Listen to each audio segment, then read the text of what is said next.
Buen día, profesor. Nosotros vamos a hacer la sustentación del trabajo de la fase 2, el cual está conformado por Daniel, por Mauricio, por Claudia y por quien le habla, Julia Andrea.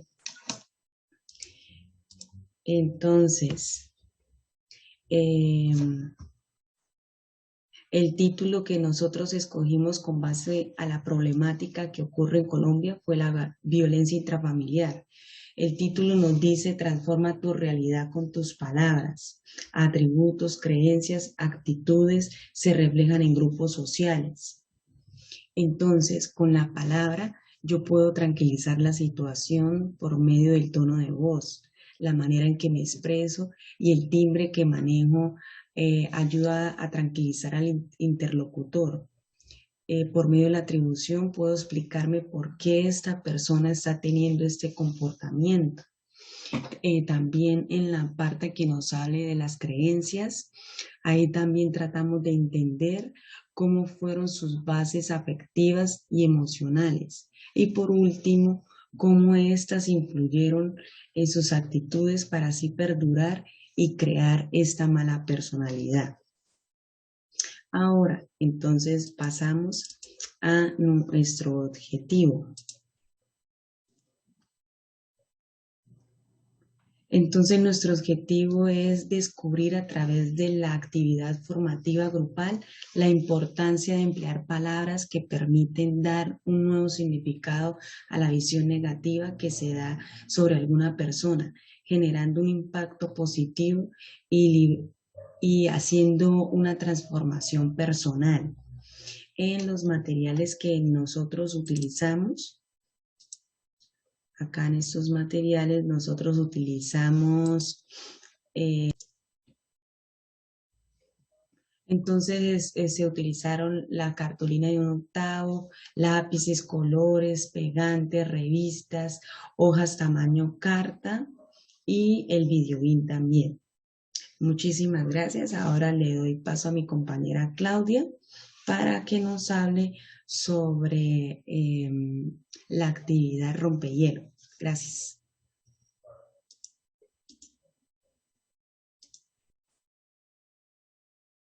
Buen día, mi nombre es Claudia Prieto, pertenezco al grupo número 4. Para entrar en contexto frente al desarrollo del taller, es importante tener claro que vamos a realizar una actividad inicial con el fin de romper el hielo en estos grupos, donde se va a llevar a cabo la ejecución de la actividad. La actividad se llama dibujo descompuesto. Para esta actividad es importante tener presente los materiales que se van a utilizar. ¿Cuáles son? Para esta personita que se encuentra acá en esta imagen, en la primera fila, ella tendrá en sus manos una hoja en blanco con un lápiz. Y la última personita tendrá en sus manos una hoja con un dibujo ya realizado. ¿Cuál es la finalidad de esta actividad o cómo se llevará a cabo? Perdón, voy a retroceder un momento. Se deben de hacer dos grupos, es decir, se van a armar dos grupos donde las personas se van a colocar una detrás de otra, dos filas, y las personas se van a ubicar una detrás de la otra. Esta primera personita que se encuentra en la imagen, en la fila, ella tendrá en sus manos, como lo acabo de decir, una hoja con un lápiz y la última personita tendrá el dibujo, una hoja con un dibujo, puede ser una sombrilla o cualquier otra clase de dibujo, un carro. ¿Cuál es la función? La función es que esta última personita que se encuentra en la fila, eh, con el dedo irá a dibujar en la espalda de la siguiente persona el dibujo que ella tiene en sus manos.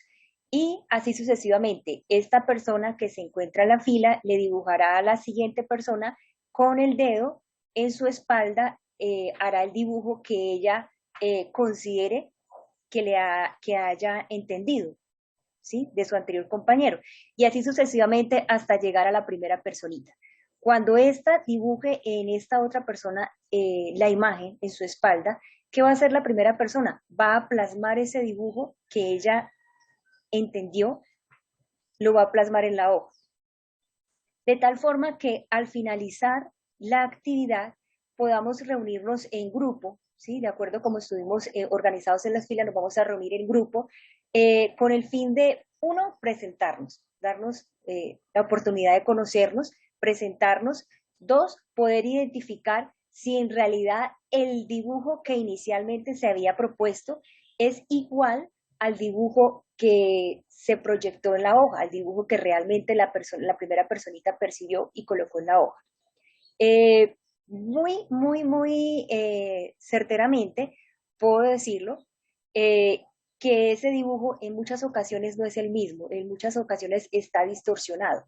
Y así suele ser nuestra comunicación, así suelen ser el resultado de nuestras conductas, de nuestros comportamientos, por diferentes factores. Eh, por ello, consideramos prudente que un mensaje final de esta actividad puede llegar a ser que nos permite reflexionar sobre la complejidad de la comunicación. Muchas veces utilizando palabras, la relación con las personas se ve afectada por la interpretación que hace cada individuo y la capacidad para hacerse entender. Lo podemos percibir en esta actividad. Con esto logramos que el grupo pueda llegar a tener una buena comunicación y puedan llegar a interrelacionarse correctamente como tal. Voy a dar continuidad a los demás compañeros que proceden a explicar la siguiente estructura del taller. Gracias. De una vez. Cordial saludo, maestro y compañeros. En la presente fase número 3 tenemos, en la parte del trabajo tenemos, con la cual me corresponde el desarrollo. Entonces, aquí tenemos los integrantes, Daniel Alejandro Pegui, Mauricio Sarmiento Reyes, Claudia Liliana Prieto y la señorita Yuria Andrea Fajardo. Entonces, pasamos a la materia. Tenemos atribución. Decimos que en la atribución, en la parte del desarrollo, tenemos los resúmenes de las unidades 2 y 3, en la cual pues nos habla de la atribución, que son las explicaciones que se dan en cuenta a una persona sobre su comportamiento. Esto quiere decir que según Weiner, en 1980, establece 4 preguntas en donde se destaca las causas, la información, la consecuencia de algún suceso, ya sea en otros factores en que el individuo se establece o hace. Por otro lado, John Stuart va a la causa de cómo se comporta una persona. Esto quiere decir que representan la suma total de las condiciones en que son positivas y negativas en su conjunto. Continuamos para comprender mejor en el tema de la atribución. Debemos considerar que los aportes hechos los diferentes autores. Tenemos, entre ellos tenemos Fritz Heidegger y Burke, donde el primer autor nos menciona, pues nos recalca las explicaciones acerca del comportamiento que van las causas de comportamiento, perdón, causadas por la observación, y que culmina cuando el observador, perdón, cree haber encontrado la causa que lo produjo. También por otro lado tenemos a Weiner, siendo un gran influenciador de la motivación por solo tres dimensiones que se clasifica para comprender el tema de atribución. En la primera tenemos la dimensión del locus, casualidad. En la segunda atribución tenemos dimensión de la estabilidad. Tercero tenemos la dimensión de la controlabilidad, perdón. Como subconjunto tenemos es allí donde Janes y Nisbet se basan para proponer las diferencias entre la cual tiene el observador y el actor y el observador, perdón, actor y observador. Entonces pasamos acá al tema de, no, todavía seguimos en la atribución. Creencias, pasamos a creencias, perdón.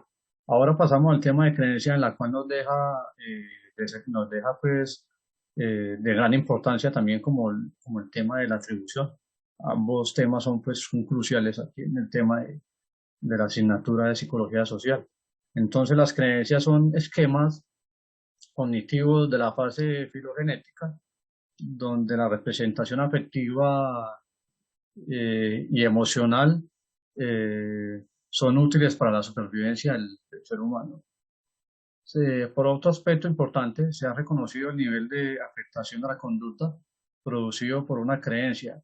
Es así que deseamos que una causa de la persona cambie. Es necesario que cambiar sus creencias. Entonces, para que una persona cambie, hacemos partícipes que la persona debe cambiar sus creencias.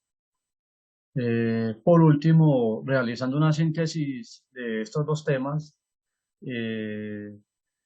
sobre las aptitudes y las representaciones sociales donde tienen una correlación profunda, puesto que una de la otra parte de las aptitudes desde hace mucho tiempo han sido bastante complejas, ya que pues, han sido enmarcadas en el contexto de mentalista, constituyendo un insumo fundamental para lo que es las representaciones sociales.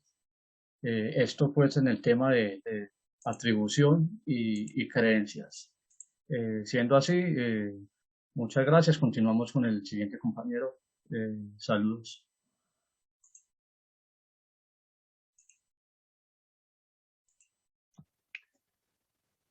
Un cordial saludo, profesor Freddy y compañeros. Mi nombre es Mauricio Sarmiento. A continuación les voy a hablar sobre los resultados obtenidos en esta didáctica que se realizó en la fase 2 y que ahora vamos a exponer los resultados en la fase número 3. Primero que todo hay que tener en cuenta que el trabajo ha sido enfocado hacia una didáctica relacionada con la violencia intrafamiliar en Colombia. Este fenómeno es muy común en la célula básica de la sociedad que es la familia y nos afecta mucho y nos compete a los psicólogos y futuros psicólogos trabajar en este campo. Hay que entender que el maltrato puede ser físico, puede ser emocional, un maltrato psicológico que puede ser muy perjudicial para la persona que se ve afectada y que muchas veces no puede denunciar esta situación.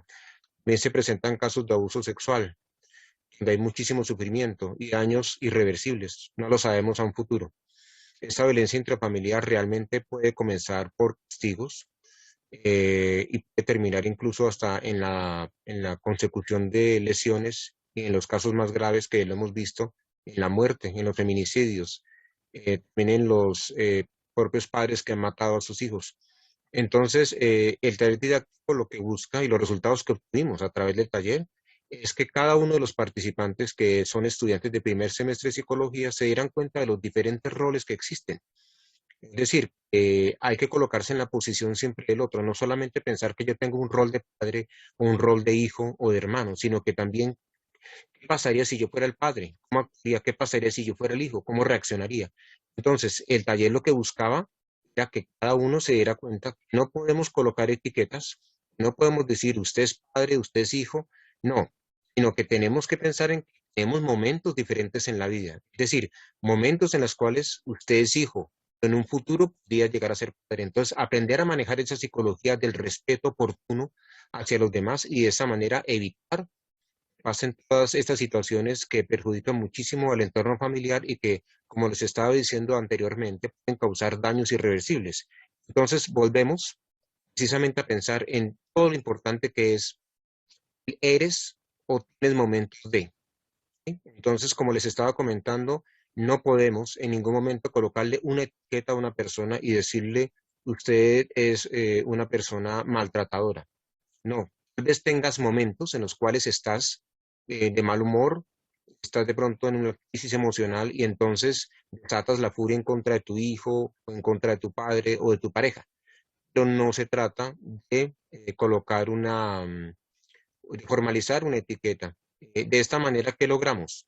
Sensibilizar, concientizar al participante del taller de que nosotros no somos una sola cosa, somos la composición, la personalidad está compuesta por muchos aspectos importantes, muchos factores psicológicos y además va evolucionando con el paso del tiempo. Por lo tanto, esta concientización es clave, que hace que las personas al darse cuenta de que pueden ocupar diferentes roles en la vida, entonces van a asumir con más madurez y responsabilidad cómo van a ser, cómo se van a desempeñar en esas posiciones, en esos papeles.